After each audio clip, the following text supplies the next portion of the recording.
Le ministre angolais des Affaires étrangères, Tété Antonio, était porteur des messages du président Lourenço à son homologue de la RDC, Félix Antoine Tshisekedi Tshilombo. La visite de l'émissaire du président angolais fait suite à la rencontre de ministres des Affaires étrangères de l'Angola, la RDC et le Rwanda qui s'est tenue dernièrement dans la capitale angolaise dans le cadre du processus de Luanda. À part nos relations bilatérales, le président Lourenço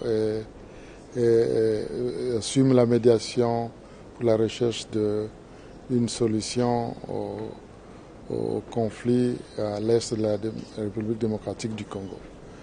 Et il vous souviendra qu'il n'y a pas longtemps, nous, en tant que ministre, ma collègue, ma sœur Thérèse et moi, et le ministre rwandais, nous nous sommes réunis justement dans la ville de Luanda pour travailler sur ce processus.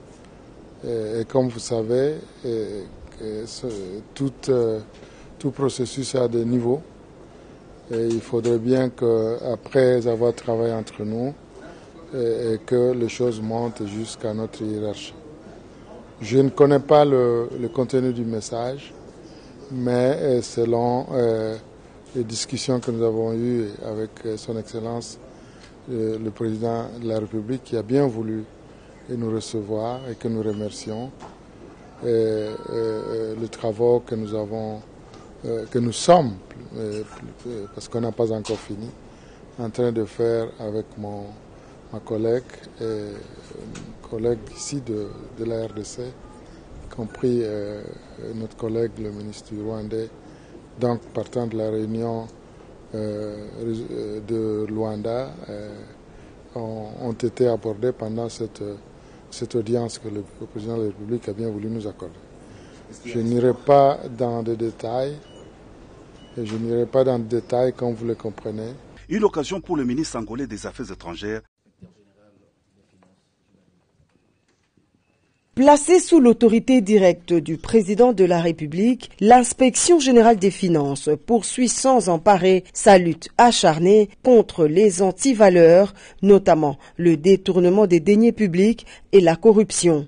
Reçu en audience par le chef de l'État Félix Antoine Tshisekedi Tshilombo, Jules Alingué Tekei est venu présenter le rapport de ses activités dans le cadre de la surveillance des opérations financières de l'État. Selon l'inspecteur général chef de service de l'IGF, le président de la République, à travers des instructions claires et précises, souhaite que l'IGF travaille activement afin d'appuyer la mobilisation des recettes publiques. Nous sommes dans la droite ligne des instructions données par le président de la République en vue d'incarner sa vision en matière de lutte contre la corruption, a dit monsieur l'inspecteur général chef de service.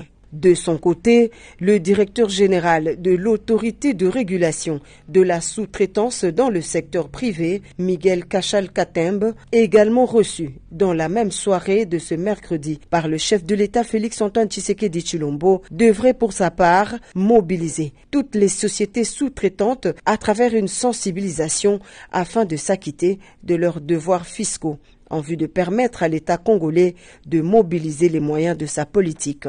C'est révolu l'époque où le domaine de la sous-traitance échappait au contrôle du pays. Les ressources issues de la sous-traitance sont désormais retraçables et contribuent au budget national.